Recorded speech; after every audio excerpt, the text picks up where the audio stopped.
Olunaku lwaleero akakiiko ak'ebyobulimi n'envuba mu kikolo gwanga olukulu kasinkanye abamu ku bakiise mu kikolo gwanga olukulu abakiikirira ebitundu ebivubibwamu ebyennyanja. Ababaka bano abava mu bitundu bino nga bayita mu mukago ogubataba ogwa Parliamentary Fisheries Forum bavuddeyo ne bawa ebirowoozo byabwe nga mukyo mwe mubadde osaba Paalamenti esuule okusaba okwali kukoleddwa abatambulira mu kufulumya ebyennyanja abaali basabye nga ebyennyanja by'ennaffe Uganda ebitali bimu bwe bitasaanidde kubeera nga bigulibwa mu nyaffe Uganda wabula bitwalibwe butereevu mawanga amalala. Ababaka bano nga bakulembeddwa Migadde Robert bavuddeyo ne basaba nti ekirowoozo kino kisanyusuulibwa mu kasero olw'ensonga nti waliwo ebintu bingi nnyo ebisaanidde okuba nga byetegerezebwa nga n'olw'ensonga eyo bwe bagezaako okulemesa ebyennyanja ebimu okutundibwa mu katale ka nyaffe Uganda waliwo emirimu mingi etagenda kubeera nga gigenduka. But we have to de-associate ourselves with a proposal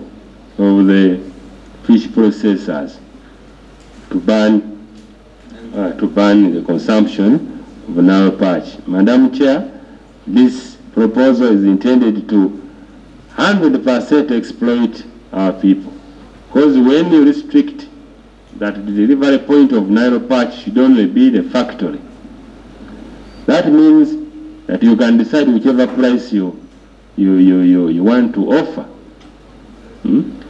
And the person will have no choice. Bano Bawaddeyo Endowooza Zaabwe ku tteeka gavumenti lyavaayo nalyo eritunuliddwa okulungamya envuba y'ebyennyanja wano mu nyaffe Uganda. Bano bavuddeyo ne bawabaako obuwaayiro obuwerako bwe baagala okubeera nga butangaazibwamu naddala obwo bwe batakkiriziganya nabo omuli akawaayiro akakwata ku kuggalawo ekifo kyonna ekivubibwamu n'ebintu ebirala.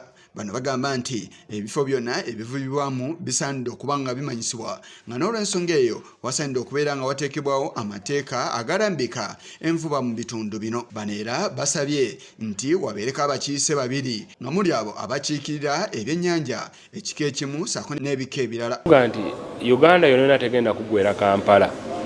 Waliwo ebintu ebimu ebyandikoleddwa districts. Nti omuntu ayagala okukalira omukyala mu byalo eyo ku bizinga ayagala okukalira tewali kimuyita Kampala. Obuvunaanyizibwa disitulikiti ebukola n'obuyinza bwe twagala okukendeeza nti etteeka ligamba nti Chief Fisheries Officer asobola okuwa ekiragiro ekiggalawo omwalo. Tugamba nti Chief Fisheries Officer teyandiweddwa buyinza kuggalawo omwalo gwonna, awe buyinza kuggalawo bya buvubi kuba ku mwalo eyo eriyo amasomero, eriyo amalwaliro, eriyo burestaurant, eriyo buloogi, busaaluuni, maduuka. Abo tebali mu mulimu gwa buvubi. Kati ogenda kubonereza muntu buli mulimu oguggalewo olw'oku. Tebakomye okwo era bakonyeeko ne ku mutindo awamu n'obugazi bw'obutimba obukozesebwa mu kuvuba awamu n'amaato agakozesebwa. Bano bagamba nti amaato agamu tegasobola kukozesebwa mu bitundu ebitali bimu nga n'olw'ensonga eyo mu tteeka muno obuyinza obuweereddwa minisita busaanidde okubeera nga bukendezebwako awamu n'amaato nago obunene bwago busaanidde okuba nga bukubibwa mu ttooki. Ne saizi y'amaato ekyuke. Ennyanja ez'enjawulo zirina ebizibu bingi. Tuga nti Nalubaale yandibadde Victoria yandibadde oba fuuti 25 eri omuntu avuba empuuta, yandibadde oba fuuti 2 eri omuntu avuba engege kuba obeera omuwadde license agenda kukozesa nkasi so then ate tomuwa kimulemesa. Then ku nnyanja endala zandibadde oba fuuti 2 waliwo ennyanja nga Kyoga, Bisina, Albert n'ebirala ojja kusanga nga eryato eryo terisobola kukolayo. Omubaka Moses Kabuusu asobodde okusiigira abakiise abatula kakiiko kano ekifaananyi ekikwata ku bugazi bw'obutimba obukozesebwa mu kuvuba. This legislation to spare those boats that are not for commercial fishing.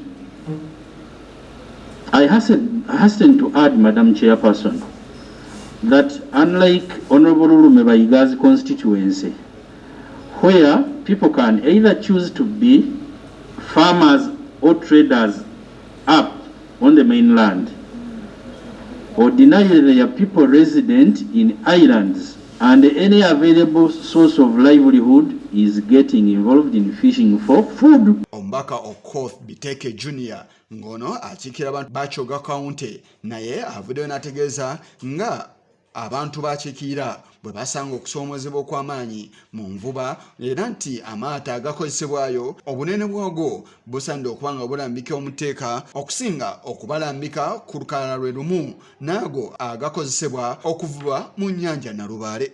Is that such offences when committed should be tried in utility courts. And in Uganda, the only utility court is Buganda Road Court. You'll find that somebody has committed offense in Lake Kyoga, which is about 300 kilometers off from Buganda Road Court.